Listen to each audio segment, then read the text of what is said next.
Aquarius sun sign, and those of you with Aquarius rising, which is also known as the ascendant, welcome to your June 2018 astrological forecast. The activity for you this month is in your 5th, 6th, and 7th house. The sun is in Gemini, moved into Gemini at the end of May, and where you have Gemini in your chart is your 5th house of fun and recreation and creativity and romance, things like that. Mercury will be here up until the 12th in Gemini, and there's a new moon in Gemini on the 13th. All of these things occurring in your 5th house. Okay, the planet Mars, moved into your sign in mid-May, and it's going to be here for months to come. It actually turns retrograde this month on the 26th, so you may be redoing a few things, but just the fact that you are having Mars in your own sign is giving you a lot of effort, a lot of energy to go after things that are personally important to you. If it is a creative project with planets being in your 5th house, it's really getting the kiss of life or whatever from you at this time, because you have given it a boost of energy. It's probably something that you've been working on for quite some time behind the scenes. You have the planets Pluto and Saturn and Capricorn in your 12th house, which is the house of behind the scenes. And these planets have been here for a while. There's actually a full moon here on the 28th, but we'll get to that in a minute. But anyway, so you've been doing something behind the scenes for a few years now even. Pluto's been here for a few years, and Saturn actually just moved here in December, but it's going to be there another year or so. So you are acting behind the scenes. You're doing something. It's not necessarily sneaky. It might not even be a secret, but it's just something that you've been working on that is important to you. It could be, it could possibly have something to do with a new position, a job. That's an ongoing theme I've mentioned before. The planet Jupiter is in Scorpio, where you have Scorpio in your chart as your 10th house of career and social standing. So if you're not seeking a new job, actually, you know, your 6th house is the house of the workplace and your co-workers and the actual physical building wherever it is that you work. Okay, when the sun moves here on the 21st into Cancer, that's the sign that you have on the 6th house. Okay, Venus moves here is here up until the 12th, and Mercury actually moves here on the 12th.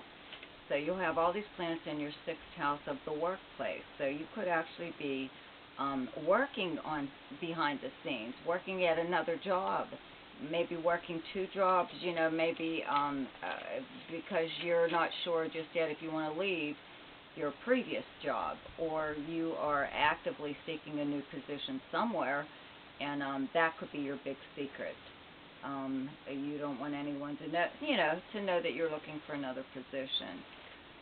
But you know, if that's not the case, you should still have some kind of, I would have to say, a bit of a promotion at this time, due to the fact that planets are in your 6th house of the workplace and co-workers. And you have Jupiter in your 10th house like all this time up until November. So, you know, as the planets move through, you know, all your houses, they'll eventually come to your 10th house again when planets enter Scorpio. So if you haven't had a promotion by now, by then, you know, the end of October into November, you know, I would think that you would have gotten it at least at that time, that last oomph before it moves into the next Zodiac sign. But right now, there's possibly something going on at work. Even if you work from your home or whatever it is that you do for a living, or even if you're retired, you are receiving some kind of more responsibility in regards to other people, perhaps. You may be helping someone at this time, or someone is asking you for help, asking you to, you may know someone that is possibly ill and is in some kind of like care, personal care home, nursing home, something like that, hospital.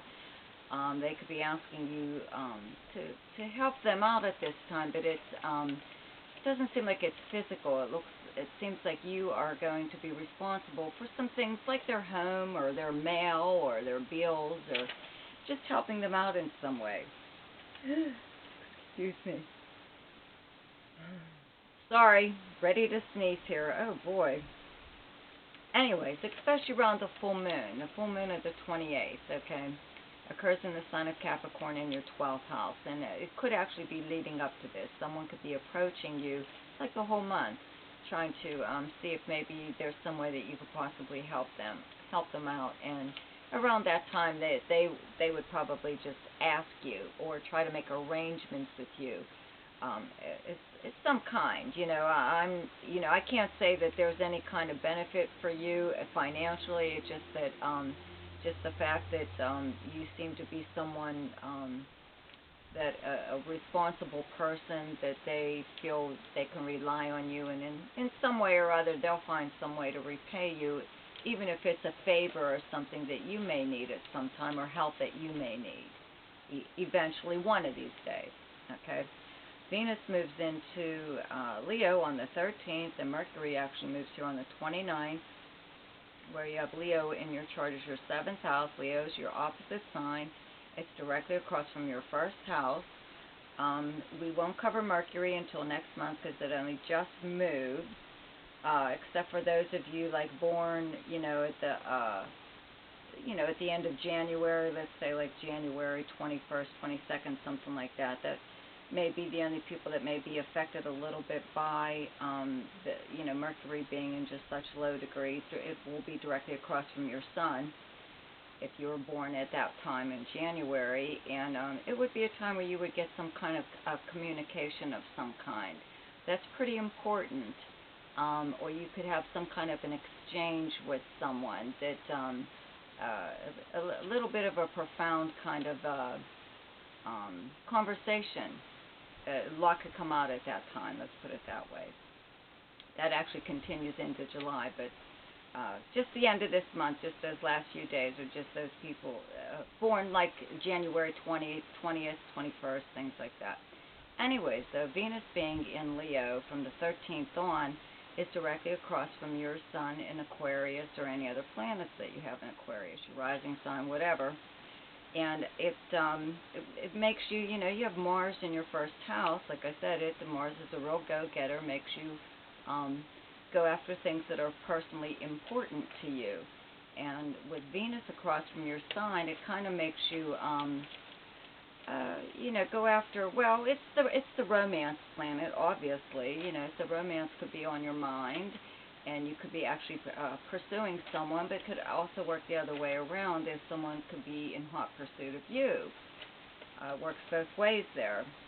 Venus, though, across from your sign and having Mars in your first house, going after things that, you want that may not necessarily be good for you, could cause you to overdo it a little bit in, whatever area. Could, at this time, make you go out, maybe eat a little bit too much, especially sweets, stuff like that. You could possibly purchase things that are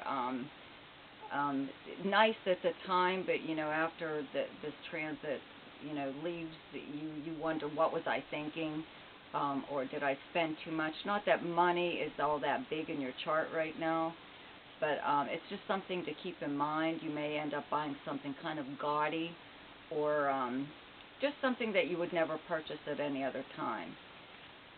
Also, Venus in your 7th house brings a good time to negotiate some kind of agreement that you might want to form with someone. The 7th house is the house of contracts, things like that. So if it's something that you need to be have put in writing, again, having Mars in your own sign makes you really, really look out for yourself.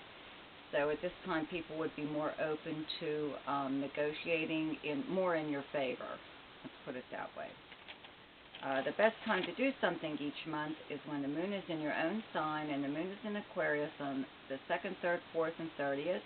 The best time to lay low each month is when the moon is in your opposite sign, and your opposite sign is Leo, and those dates are the 16th and 17th. The best time for romance, recreation, creativity, fun, gambling, or any kind of speculation and anything to do with children is the 12th, 13th, 25th, 26th, and 27th. The best time for money is the 5th, 6th, 7th, 18th, 19th, and 20th. The best time for career is the 22nd, 23rd, and 24th. And the best time for communication and travel is the 7th, 8th, 9th, 20th, 21st, and 22nd. I also have to mention, though, the new moon on the 13th occurs in your 5th house of romance, okay? And that is a time when possibly you could, have a rather romantic date or meet someone if you are attending a party. It's just something to keep in mind. Okay, I hope you enjoyed your astrological forecast for June. Please subscribe to my channel if you would like to have your chart done. Please follow the link below to my website or contact me directly at the email address listed below. Happy summer. Hope to see you next month. Goodbye.